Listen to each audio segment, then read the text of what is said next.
नमस्कार किसान साथियों, हेलो किसान यूट्यूब चैनल में आपका एक बार फिर से स्वागत है। तो किसान साथियों, आज के वीडियो में हम बात करेंगे बैक्टीरियल ब्लाइट के बारे में।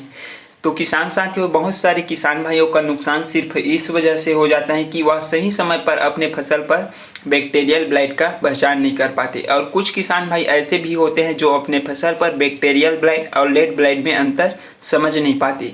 तो किसान साथियों, आज के वीडियो में हम जानेंगे कि हम अपने फसल पर बैक्टीरियल ब्लाइट और लेड ब्लाइट को हम किस तरह से पहचान सकते हैं और जानेंगे किसान साथियों इसके रोकथाम के बारे में।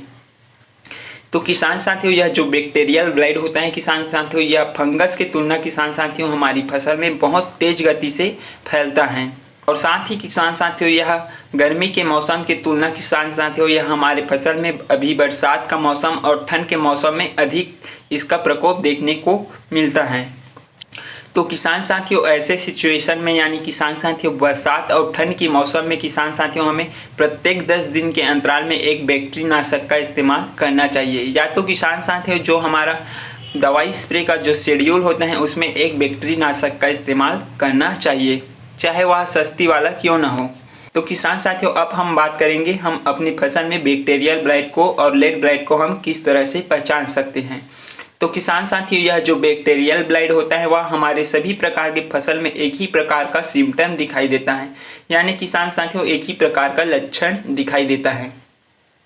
तो किसान साथियों, यह जो बैक्टीरियल ब्लाइट होता है वह हमारे पौधों के पत्तियों पर यह छोटे छोटे काले रंग के बारीक बहुत सारे धब्बे दिखाई देते हैं, जिसे किसान साथियों हम बैक्टीरियल ब्लाइट के नाम से जानते हैं। जैसे कि किसान साथियों आप स्क्रीन पर देख सकते हैं। ठीक इसका विपरीत किसान साथियों जो लेड ब्लाइट होता है वह हमारे पौधों के पत्तियों पर यह बड़े बड़े काले रंग के धब्बे दिखाई देते हैं। तो किसान साथियों यह जो धब्बा होता है किसान साथियों यह हमारे पौधों में 2 से 4 ही संख्या में दिखाई देते हैं, जैसे कि किसान साथियों आप स्क्रीन पर देखकर समझ सकते हैं। तो किसान साथियों इस प्रकार से हम अपने फसल पर बैक्टीरियल ब्लाइट और लेड ब्लाइट को पहचान सकते हैं और इसका सही समय पर नियंत्रण कर सकते हैं।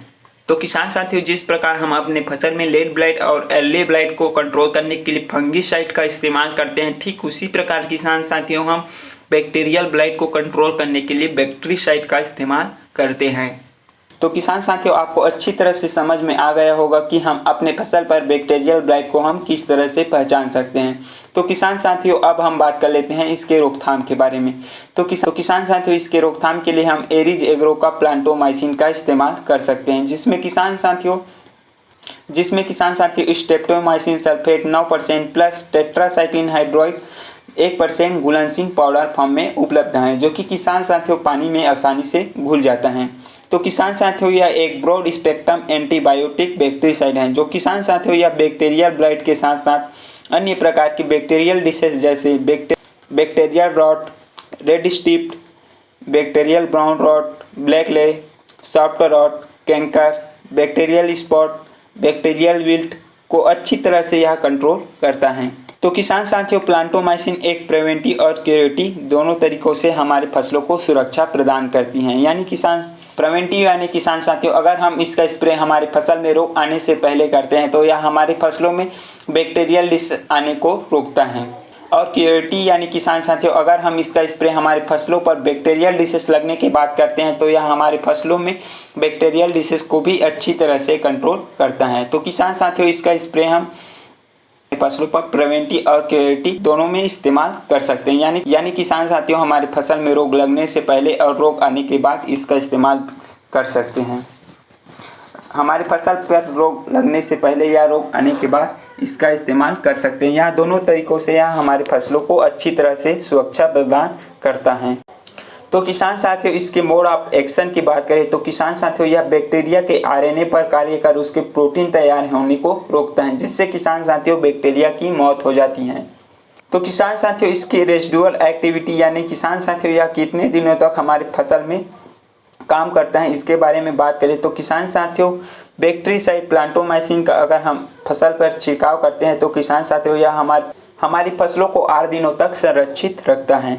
और इसके रेन फास्टनेस की बात करें तो किसान साथियों प्लांटोमाइसिन स्प्रे के बाद तुरंत यह पत्तियों के माध्यम से अंदर चला जाता है। फिर भी इसकी स्प्रेइंग के बाद 1 घंटे तक बारिश न आने के बाद किसान साथियों इसका जो रिजल्ट हमें 100% मिल जाता है। मतलब किसान साथियों इसका जो रेन फॉरेस्ट है वह 1 घंटे की है। तो किसान साथियों प्लांटोमाइसिन का इस्तेमाल हम किन किन फसलों पर कर सकते हैं? तो किसान साथियों इसका प्रयोग हम अनार, टमाटर, अंगूर, धान, गन्ना, गोभी व अन्य प्रकार के फसलों पर कर सकते हैं। तो किसान साथियों इसकी डोज की बात करें तो किसान साथियों 1 एकड़ स्प्रेइंग के लिए हमें 100 ग्राम का इस्तेमाल करना है। यानी किसान साथियों 100 ग्राम को हमें 200 लीटर पानी में अच्छी तरह से मिक्स कर इसका स्प्रे करना है।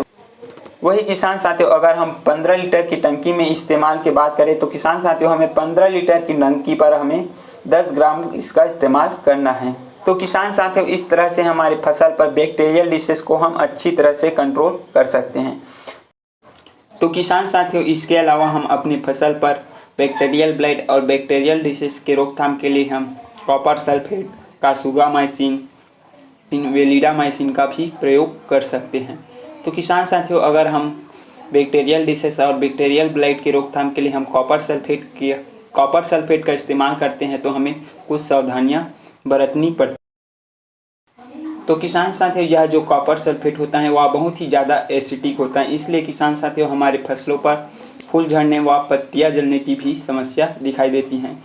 तो किसान साथियों अगर आप कॉपर सल्फेट और कॉपर के 3 अलग अलग फॉर्म के बारे में जानकारी चाहिए तो आप हमारे चैनल पर जाकर वीडियो देख सकते हैं। इस पर हमने एक वीडियो बना दिए हैं जिस पर आपको किसान साथियों क्या सावधानियाँ बरतनी चाहिए उसके बारे में आपको पता चल जाएगा। तो किसान साथियों अगर हमारी फसल पर बैक्टीरियल ब्लाइट और बैक्टीरियल डिसीज दिखाई दे तो हमें तुरंत ही एक बैक्टीरियानाशक का इस्तेमाल करना चाहिए। तो किसान साथियों आज के वीडियो में बस इतना ही, मिलेंगे नेक्स्ट वीडियो में। अगर आपको जानकारी अच्छा लगे तो एक लाइक ज़रूर कर दीजिएगा और अगर आप हमारे चैनल में नए हैं तो चैनल को सब्सक्राइब ज़रूर करें ताकि आपको खेती से संबंधित जानकारी समय समय पर मिल सके। धन्यवाद।